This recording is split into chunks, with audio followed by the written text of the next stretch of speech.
안녕하세요. 러시아 문화 제5강 러시아 역사 4편입니다. 여기서는 스탈린 사후 후르쇼프의 집권과 해빙기, 브레즈네프의 정체기, 그리고 고르바초프의 페레스트로이카와 글라스너스치, 그 이후 러시아 연방시대를 연 옐친 대통령과 푸친 대통령의 장기 집권을 살펴보겠습니다.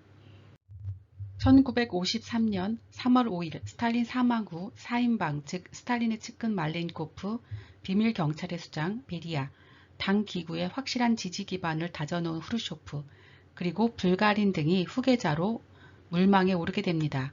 그러다가 불가린이 먼저 서열에서 밀리고 베리아, 말렌코프, 후르쇼프로 압축되죠. 말렌코프가 서기직을 사퇴하며 집단체제도 힘의 균형을 잃습니다. 말렌코프의 서기직 사임으로 후르쇼프가 그 자리를 비밀리에 인계하고 그해 9월까지 공개적으로는 알리지 않았습니다. 비밀경찰수장 베리아는 스탈린 생전에 미움을 사 숙청대장이었으나 스탈린의 죽음과 함께 소생한 인물이었는데 베리아는 각종 직책을 최대한 활용하여 당 지도자들을 숙청하고 신복들로 그 자리를 채웠죠. 하지만 결국 국가전복 음모를 꾸몄다는 죄목으로 체포되어 처형당합니다. 결국 후르쇼프 체제가 성립된 것이죠. 그러면 스탈린 사후 철의 장막을 걷고 해빙기를 가져온 니키타 후르쇼프를 알아보겠습니다. 후르쇼프는 1894년 우크라이나의 광부 아들로 태어났습니다. 가난하고 불우한 어린 시절을 보내면서 귀족들의 특권이나 짜르 경찰에 대한 증오심을 키우고 사회 문제에 눈을 돌렸으며 혁명운동에 투신하였다고 하죠. 청년기에는 학교가 아닌 광산이나 공장에서 일했으며 1918년 입당하여 내전 때에는 남부 전선에 참전하였습니다. 소비에트 정권 수립 후 1929년 늦은 나이인 35세에 모스크바 스탈린 공업대학에서 공부하였습니다. 그리고 지하철 건설 공사에 참여하여 레닌 훈장을 받기도 하였죠. 1938년부터 10년간 우크라이나의 당 서기장과 모스크바의 당 서기에 오르면서 마침내 당의 실권까지 장악하는 실세로 떠오릅니다. 사진은 1960년 니키타 후르쇼프의 모습입니다. 후르쇼프 시대에 촉발된 스탈린 격하운동은 1956년 제24 소련 공산당 전당대회 비공개 연설에서 스탈린의 비리가 공개되며 개인 독재에 대한 비판이 시작되면서 본물 터지듯이 번집니다. 전반적으로 사회의 자유화 물결이 시작되죠. 후르쇼프 시대에는 급격한 경제 성장으로 인민들의 불만이 해소되는 때이기도 합니다. 1957년 인공위성의 발사와 1961년 유리 가가린의 우주 비행으로 소련의 우주과학 발전에 대한 자신감이 최고조에 달했을 때이죠. 또한 농업 부분에서도 변화가 일어나서 농업의 기계와 관계시설의 확충, 비료 생산 증대, 국영농장원에 대한 대우 상향 등으로 농민들의 지지가 상승했습니다. 전반적인 생활 수준도 향상되죠. 연금 보장이 확대되고 교육 수준과 교육기관이 확대되어 인민들의 의식 수준이 향상됩니다. 일명 후르쇼프가라고 불리는 5층짜리 조립식 아파트의 건설 등으로 주택 보급도 확대되죠. 그리고 생활 필수품의 생산과 보급도 확대됩니다. 이런 분위기 속에서 지식인 사회에서는 이른바 해빙기를 맞게 되는데요. 문학의 자율화, 검열제의 완화, 토론문화의 정착 등으로 민주적 요소가 증가합니다. 또한 여권도 신장되어 12주까지의 낙태가 허용되죠. 이 시기를 이르는 말인 해빙이란 말은 에렌부르크의 작품 해빙에서 유래했다는 설이 정설입니다. 작품 해빙은 1954년 드나메아 깃발지 5월호에 발표된 소설입니다. 그 작품에는 겨울이 몸부림치고 있었다. 포도에 쌓인 눈이 녹아서 흐르는 소리. 이제 해빙이 시작되었어 라는 말이 나옵니다. 에렌부르크는 이 작품에서 구소련의 사회주의 리얼리즘이 요구했던 당파성, 전형성, 계급성, 시대상 반영 등의 도그마를 탈피하여 인간의 내면 세계와 사생활에 초점을 맞추었습니다. 한 사람의 특별한 주인공이 아닌 평범한 많은 이들의 관계가 묘사되고 그들의 내면적 고뇌, 갈등, 사랑이 담담히 그려지는 것이 특징적이죠. 해빙 무드를 이끌었던 후르쇼프도 회상에서 해빙에 대한 개념은 이 모사꾼 에렌부르크가 약사빠르게 던져놓은 것이었다라고 말하였습니다. 에렌부르크에 의해 그 용어가 사용되기 시작하였다는 것을 인정한 것이죠. 아이러니한 것은 해빙의 시작을 알린 에렌부르크가 스탈린이 죽기 얼마 전인 1953년 1월에 스탈린이 직접 수여한 스탈린상을 받았다는 사실입니다. 그래서 후르쇼프가 에렌부르크를 무사꾼이라고 비하하는 말을 했는지도 모릅니다.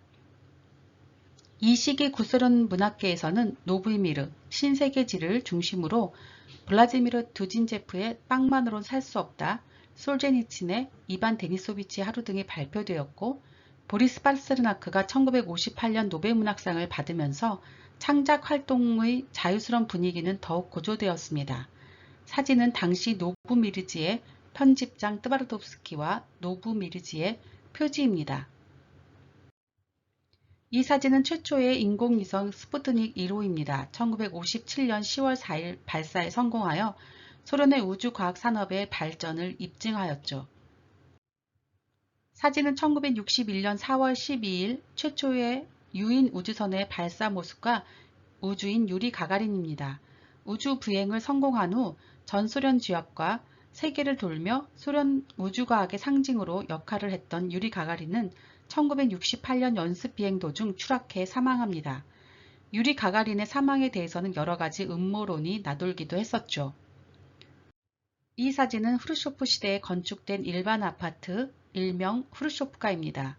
공장에서 일괄 제작되어 조립하는 시기였기에 건축 기간이 상당히 짧았고 이 덕분에 주택 보급률은 단기간에 상승시켰습니다.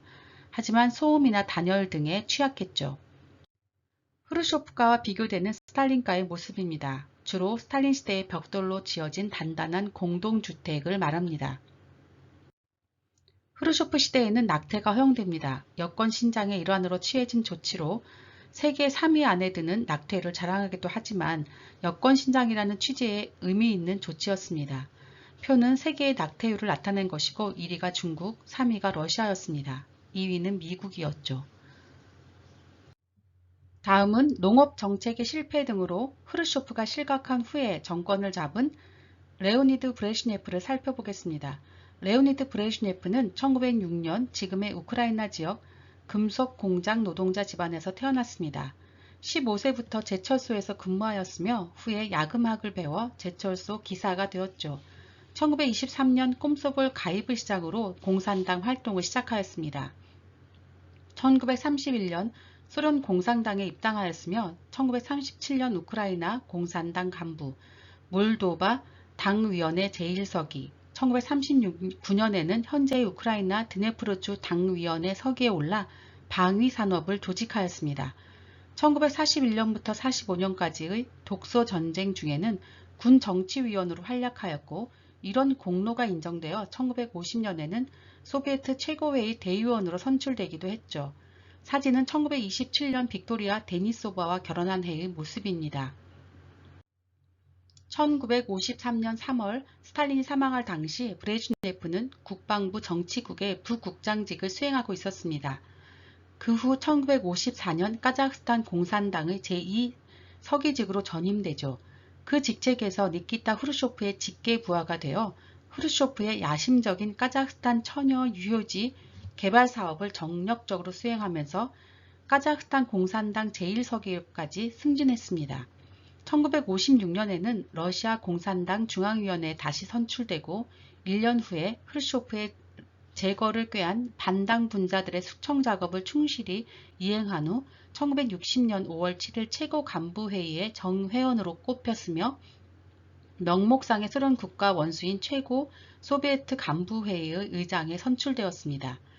1964년 7월 15일 의장직을 사퇴하고 중앙위원회 제2서기로 후르쇼프의 보좌관이 된 후 러시아 공산당 제1서기가 됩니다. 제1서기란 명칭은 1966년 이후 서기장으로 개칭되죠. 알렉세이 코시킨 총리의 단기간 집단 지도 체제를 거쳐 브레즈네프는 제1인자로 부상합니다. 브레즈네프는 1961년부터 64년까지 외국을 널리 여행하였으며 1965년에는 공산 진영 내 유대를 강화하기 위해 알바니아를 제외한 동유럽의 모든 국가들을 방문하였습니다. 또한 체코슬로바키아가 알렉산더 두브체크의 지도하에 공산 정권 체제와 당의 통제를 자유화하려고 시도하자 브레즈네프 독트린을 만들어 바르샤바 조약국들의 체코슬로바키아 침공을 정당화하기도 했죠. 1970년대 초부터 소비에트 연방의 경제 침체가 시작되지만 브레즈네프는 소비에트 연방의 경제 침체 상황을 무시했다고 하죠. 당시 브레즈네프는 고급 외국차나 양복을 구입하는 취미에 빠져 있었다고 합니다. 게다가 측근들의 결정으로 1979년 12월 아프가니스탄을 침공한 것은 결정적인 실책으로 꼽힙니다. 이후 미국은 소련의 곡물 수출을 금지하였고 소련과 미국은 군비 확장 경쟁을 하며 막대한 군사비를 지출하게 됩니다. 브레즈네프는 1982년 3월 심장 발작을 일으킨 후 건강이 악화되어 11월 10일 오전 8시 30분 모스크바에서 심장 발작으로 사망합니다.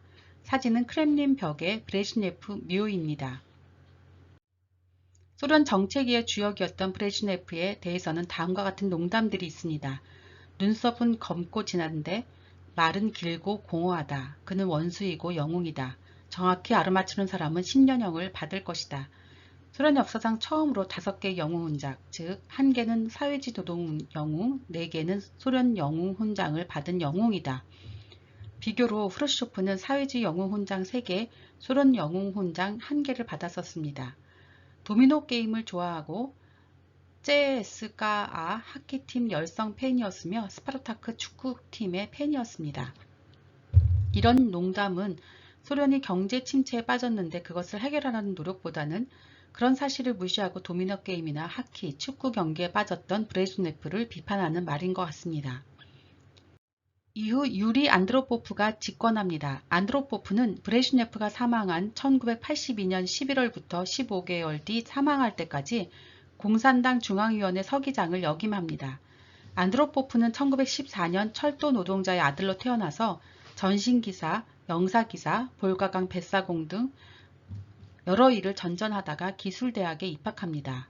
그 후 페트로자보브스크 대학교에 입학하였고 야로슬라프 지역에서 공산주의 청년동맹 즉 꼼소몰 조직책으로 활동하였습니다.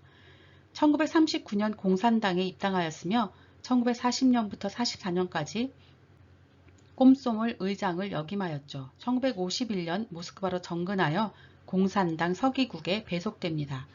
1954년부터 1957년까지 헝가리 주재 대사를 지낼 때 소련의 헝가리 침공을 조정하는 데 중요한 역할을 담당하기도 했습니다. 모스크바로 귀환한 후 1969년에는 KGB의 의장이 되었죠. 안드로포프는 장기간 KGB 의장을 하면서 정치적 반대자들에 대한 탄압으로 악명을 떨쳤습니다. 그 후 안드로포프는 공산당 중앙위원회 정치국원으로 선출되어 브레즈네프의 건강이 나빠지자 후계자가 될 생각으로 1982년 KGB 의장직을 사임하죠. 소련 공산당 중앙위원회는 브레즈네프가 죽은 지 이틀도 되지 않아서 11월 12일 안드로포프를 브레즈네프의 후계자로 선출합니다. 1983년 6월 16일 최고회의 간부의 의장이 되어 권력을 강화하였죠. 그런데 1983년 8월에 그는 갑자기 중병에 걸렸고 그 후 다시는 공개석상에 모습을 나타내지 않게 됩니다. 그리고 깐스탄친 체르넨코가 뒤를 이어 소련의 지도자가 되죠. 불과 13개월 동안 집권한 깐스탄친 체르넨코는 1911년 크라스노야르스크에서 농민의 아들로 태어났습니다. 1931년 공산당에 입당하였고 당 선전원으로 교육을 받은 그는 여러 관직을 거쳐서 1941년부터 43년까지 크라스노야르스크 지구당 위원회의 서기관을 지내고 1945년부터 48년까지는 펜자 지역위원회 서기관을 역임하였죠. 1948년부터 56년까지는 몰다바 지역 선전국장으로 있을 때 브레즈네프의 눈에 처음 띄어서 모스크바로 전임됩니다. 1956년에서 60년까지는 모스크바에서 당 중앙위원회 선전부장을 지냈고 1964년 브레즈네프가 당권을 장악하자 체르넨코는 그의 참모장이 되어 활약합니다. 1971년부터 중앙위원회 정의원이 되었고 1977년부터는 정치국의 정위원회 선출됩니다. 체르넨코는 브레즈네프와 함께 여러 곳을 여행하였기에 사람들은 그를 브레즈네프의 보좌관이자 절친한 친구이며 또한 일부에서는 차기 정권 후계자가 될 것이라고 간주했습니다. 브레즈네프 사후 공산당 내에 강력한 지지 기반을 갖지 못했던 체르넨코는 1982년 11월 12일 전 KGB 의장 유리 안드로포프에게 당 서기장직을 양보할 수밖에 없었습니다. 그러나 안드로포프가 이듬해에 중병에 걸려서 사망하자 체르넨코는 그의 뒤를 이어 1984년 2월 13일 소련 공산당 서기장이 되었습니다. 4월 12일에는 소련 최고회의 간부회의 의장으로 선출되었죠. 하지만 그도 13개월 만인 1985년 3월에 갑작스럽게 사망합니다. 안드로포프의 뒤를 이은 미하일 고르바초프를 살펴보겠습니다. 현재 고르바초프 재단을 설립하여 활동 중인 미하일 고르바초프는 1931년 농민 가정에서 출생하여 13세 때부터 일을 시작하였다고 합니다. 그리고 15세 때에는 집장, 농장, 트랙터 조수로 일하였죠. 그 학교를 우등으로 졸업하고 시험 없이 1950년 모스크바 국립대학 법학부에 입학하였습니다. 2학년 때인 1952년 공산당에 입당하였죠. 교내의 꼼소볼 조직원으로 활약하기도 하였습니다. 1968년 지부당 제1서기를 거쳐 1971년 소련 공산당 중앙위원회, 1978년에는 농업 담당 당서기에, 1980년에는 정치국원으로 선출됩니다. 1985년 3월 체르넨코의 사망으로 당서기장에 선출되었죠. 1988년 연방 최고회의 간부회 의장을 겸하게 되고 1990년 3월 소련 최초의 대통령으로 선출되었습니다. 1991년 7월 소련 공산당 새 강령을 마련하는 등 개혁과 개방에 힘쓰지만 결국 CIS 결성으로 구소련 해체를 한 옐친에 의해 1991년 12월 25일 소련 대통령직을 사임합니다. 사진은 조부와 함께 있는 미하일 고르바초프입니다. 미하일 고르바초프의 정책들을 살펴보겠습니다. 1985년 3월 53세의 미하일 고르바초프가 새로운 당서기장에 선출된 것은 스탈린주의 추종자인 브레즈네프 시대의 퇴진과 개혁 세력의 등장을 의미했습니다. 고르바초프는 평화, 군축 외교를 외침으로써 소련의 이미지를 완전히 바꾸며 서방 국가의 여론 지지를 얻고 주목을 받았죠. 페레스트로이카는 고르바초프가 주장한 소련의 사회주의 개혁 이데올로기였습니다. 페레스트로이카는 1985년 4월에 선언된 것으로 소련의 정치, 경제, 사회, 외교 분야에서 스탈린주의의 병폐를 해결하고자 시작된 것입니다. 스탈린주의의 문제점들로 지적된 것들은 다음과 같았습니다. 이데올로기 차원을 보면 소련 내에서 사회주의 체제의 완성 이후에도 의례적인 정치적 적을 설정하여 모든 정치적 반대가 불가능했고 비판적 지위의 박탈에 의한 개인의 창의성이 억제되었습니다. 경제적 측면에서 보면 극도의 통제, 계획경제 체제로 광범위한 관료 조직의 출현을 가져왔습니다. 모든 경제 목표의 설정과 집행이 중앙에서 행해져 지역이나 기업의 특성과 자주성은 무시되었고 양적 목표 달성의 중시가 질적 개선을 억제시키게 됩니다. 중공업 위주의 불균형 성장 전략은 소비자의 공업과 농업의 낙후를 가져와서 소비재 물자의 질적 저하와 만성적 부족을 구조화시키는 결과를 초래하였죠. 이런 문제를 해결하고자 개혁, 즉 페레스트로이카를 외쳤지만 페레스트로이카 또한 여러 문제들에 부딪혔습니다. 개인과 국가, 사회와의 관계에 대한 재규정의 문제, 사회주의 체제 하에서 소유권의 문제, 사회주의 하에서 사회적 정의의 재규정 문제 등이었죠. 페레스트로이카의 외교 정책은 외교 정책상 탈이데올로기와 탈군사화, 경제 외교의 중시 등을 외쳤으나 결국 고르바초프에 의한 페레스트로이카는 소연방이 해체되면서 사실상 사회주의 체제의 포기 및 시장 경제로의 전환을 추구하며 사회주의의 붕괴를 촉발시킨 원인으로 간주되었습니다. 고르바초프가 지향한 개혁 정책이 페레스트로이카였다면 개방 정책은 글라스노스트라고 불립니다. 열린 사회를 지향하는 정보 언론 개방 정책을 말하죠. 방송과 미디어에 대한 언론 규제가 완화되어 계급투쟁을 비판하는 사설이 신문에 실리거나 미국 팝 가수의 공연이 방송되기도 하였습니다. 유일당이었던 공산당의 만행이 텔레비전을 통해 공개 비판되고 포럼과 토론이 대대적으로 진행되어 수많은 비밀 문서가 폭로되었습니다. 이런 글라스노스치 정책으로 소련 사회에서 금지되었던 파스르나크, 솔제니친 등의 문학 작품이 출간되거나 영화, 회화, 연극 등이 공연되게 됩니다. 역사의 공백을 메우자라는 표어 안에 스탈린 시대의 진실이 밝혀지고 부하린 루이코프 등의 명예회복이 되었으며 트로츠키의 저작이 부분적으로 소개되었습니다. 글라스노스트의 목적은 수동적인 국민을 활성화하고 보수 관료와 사회의 정체 부패를 비판하는 것으로 소련의 민주화에 있어서 큰 의의를 가졌습니다. 고르바초프의 업적으로 꼽히는 것 중 하나는 냉전 종식입니다. 1989년 연말 동유럽 베를린 장벽이 무너지고 루마니아 민중혁명이 발생하였지만 고르바초프는 동유럽에 대한 불간섭 정책을 고수하였습니다. 또한 1989년 5월 고르바초프는 중국을 방문하여 30년간 중소 불화를 씻고 양국 관계를 정상화하였죠. 또한 12월에는 몰타에서 미소 정상회담을 개최하여 소련과 미국 간 최종 화해, 즉 냉전 종식을 선언합니다. 사진은 조지 부시와 미하일 고르바초프입니다. 이로써 고르바초프는 중소 화해와 냉전 종식을 선언한 주역으로 1990년에 노벨 평화상도 수상하게 됩니다. 그리고 1990년 3월 인민대의원 대회에서 대통령제를 도입하여 초대 대통령에 취임하였고 대통령 직속으로 대통령위원회가 구성되어 정부와 당의 완전 분리를 이뤄내죠. 1990년 8월 고르바초프와 예일친은 자유시장 경제로 전환하기 위한 종합기본계획에 합의합니다. 그리고 시장 경제를 채택하죠. 그것은 페레스트로이카의 변질로 받아들여졌는데요. 그 이유는 사회주의의 재편을 목표로 출발한 페레스트로이카가 자본주의 요소를 대폭 수용하기 때문입니다.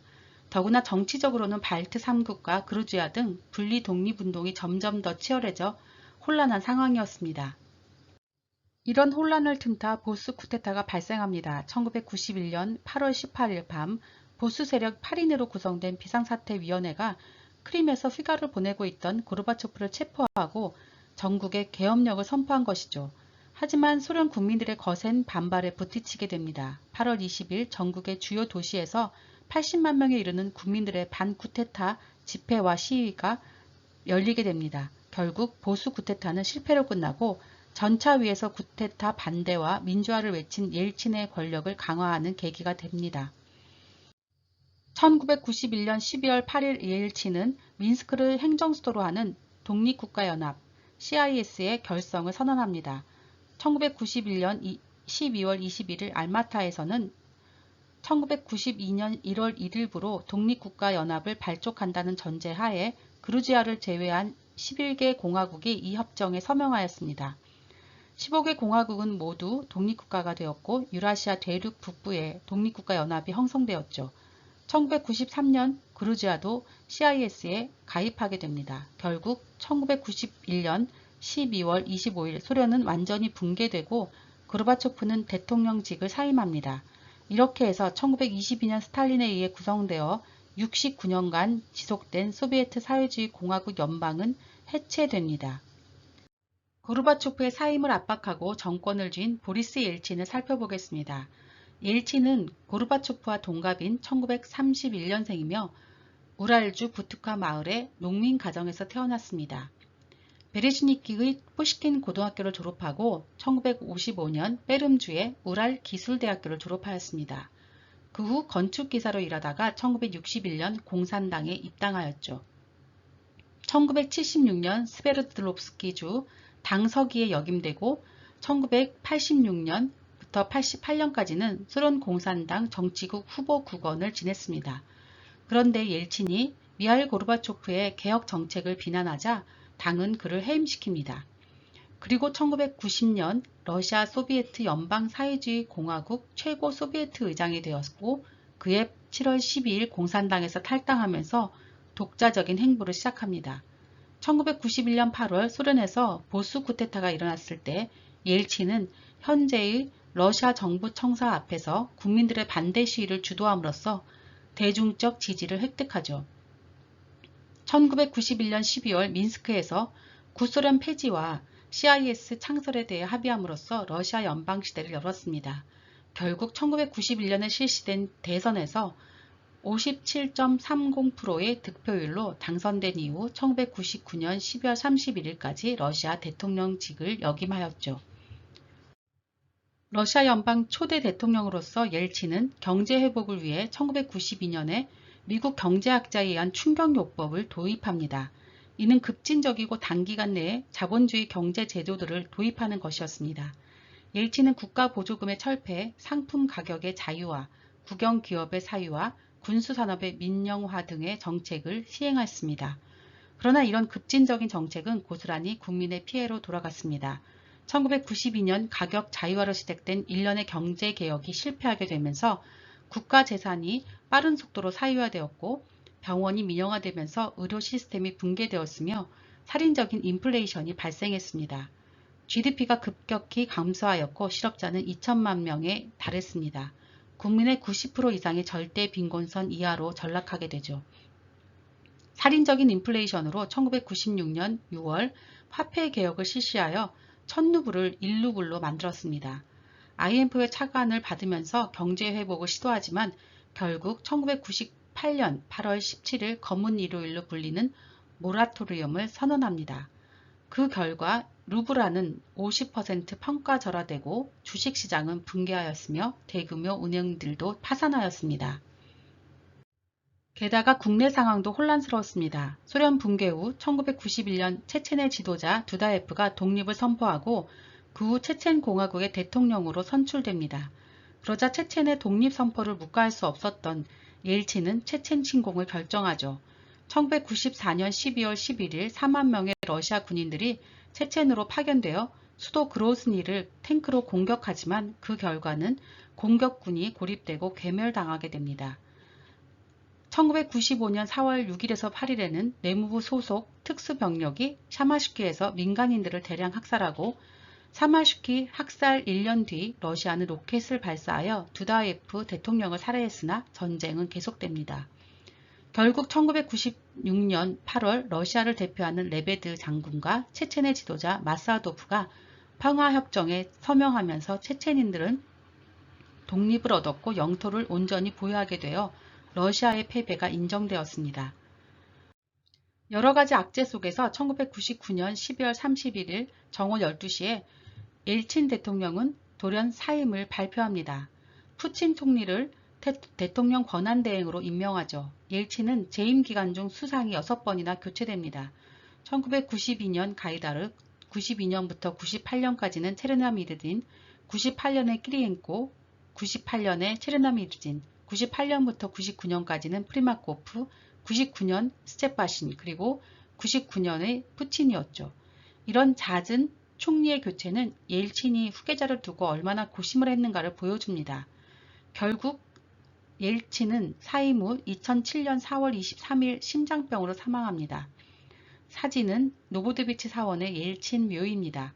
러시아 연방의 3세기를 형상화한 묘석이 인상적이죠. 사진은 1999년 12월 31일 낮 12시 보리스 옐친 대통령이 사임사를 하는 모습이고 오른쪽은 1999년 12월 31일 밤 12시 푸틴 대통령 권한대행이 신년사를 하는 모습입니다. 옐친 대통령은 사임사에서 이렇게 말했습니다. 전 결정을 내렸습니다. 이 문제를 오랫동안 고통스럽게 고민했습니다. 흘러가는 세기의 마지막 날 오늘 저는 퇴임합니다. 러시아는 새 정치인을 새 인물들, 현명하고 강하고 에너지 넘치는 새 사람들과 새 천년에 들어서야만 합니다. 저는 떠납니다. 건강 때문이 아니라 산적한 모든 문제들 때문입니다. 저를 대신해서 새로운 세대, 더 훌륭히 더 잘 해낼 수 있는 사람들의 세대가 올 것입니다. 대중의 인기를 얻어 대통령에 당선되었지만 초대 대통령으로서 옐친에 대한 평가는 부정적입니다. 카리스마적인 성격, 비의견성, 기교한 행동, 권력지향성, 완고함, 교활함 등이 지적되었죠. 낮은 지적 수준과 문화 수준도 자주 입방아에 올랐습니다. 그러나 한때는 옐치니즘이란 말이 유행한 적도 있습니다. 사회 경제적 변화의 보증이 되는 경제체제를 말했습니다. 그러나 1990년대는 사회보장 폐지, 생활 수준의 급격한 하락, 경제 침체, 사회 문제의 심화, 주민수 감소 등 여러 문제들이 발생하였습니다. 또한 1990년대 후반에 영향력 있는 기업가들, 즉 올리가르크가 등장하였죠. 또한 뇌물수수와 로비력에 의해 경제가 좌우되었습니다. 1996년 생산성은 50% 감소하였고 농업은 3분의 1로 감소하였으며 1990년도부터 98년까지 러시아의 국민 총생산은 40%나 감소합니다. 1995년 남성은 63세에서 56세로 여성은 76세에서 70세로 수명도 단축되었죠. 의료체계의 붕괴로 에이즈와 매독 증가 등이 그 원인이었습니다. 이처럼 2000년 사임 후에 옐친을 부정적으로 평가하는 것은 67%였고 2006년에는 70%에 달하게 됩니다. 이런 부정적 평가에도 불구하고 어쨌든 러시아 연방 시대를 연 옐친 대통령에 대해서 2011년 2월 1일에는 탄생 80주년을 맞이하여 옐친 기념비가 제막되었습니다. 옐친의 고향 에카제른부르크에서 당시 러시아 연방 대통령 메드베제프가 참석하여 기념비 제막식도 열리게 되죠. 47세의 나이로 러시아 연방 제2대 대통령에 취임한 블라디미르 푸친에 대해서 알아보겠습니다. 푸친은 1952년 1월 7일 상트페테르부르크에서 출생하였습니다. 1975년 상트페테르부르크 대학 법학부를 졸업하고 1975년부터 90년까지 동독에서 KGB 요원으로 근무했죠. 그리고 1990년부터 96년까지 상트페테르부르크 대표자 회의 의장 보좌관과 해외위원회 위원장을 역임하였습니다. 1996년 보리스 엘친 대통령 재선 후 대통령 총무실 부실장으로 일하게 되면서 엘친과의 인연이 시작됩니다. 1997년 대통령 행정실 제1부실 실장으로 자리를 옮겼다가 1998년 페스베 국장으로 일하면서 국내외 다양한 정보를 수집하고 자신의 권력을 강화해 갑니다. 그리고 옐친에 의해 1999년 제6대 러시아 총리로 임명되었죠. 옐친 사임 후 2000년에 대통령 권한대행이 되었다가 대통령으로 선출됩니다. 그리고 2004년 재임에 성공하여 2008년까지 대통령을 역임하고 2008년부터 2012년 5월까지는 측근 메드베데프 대통령 집권기에 총리를 지내면서 실권을 놓지 않았습니다. 결국 2012년에 대통령에 다시 당선되어 2018년까지 대통령을 역임하고 2018년 당선으로 임기는 2024년까지 연장됩니다. 그러나 2020년에 개헌하여 2036년까지 집권이 가능해지면서 장기 집권의 길을 열었습니다. 푸친은 러시아식 관리자본주의 경제 시스템을 구축합니다. 국가에 의한 경제 질서 확립이라는 기본 원칙을 세우고 에너지 및 전략 산업 부분에 있어서 정부 간섭과 통제를 강화했습니다. 천연자원 개발에 있어 국가 역할의 강화를 강력하게 추진하였고 역동적인 플러스 경제 성장을 이룩하였죠. 이런 정책으로 하이퍼 인플레이션은 사라지고 10%대 초반의 안정적인 물가 상승이 지속되었습니다. 세수 기반의 확대와 유가 상승으로 인한 세수가 증가되었고 외화 보유고가 급성장하였습니다.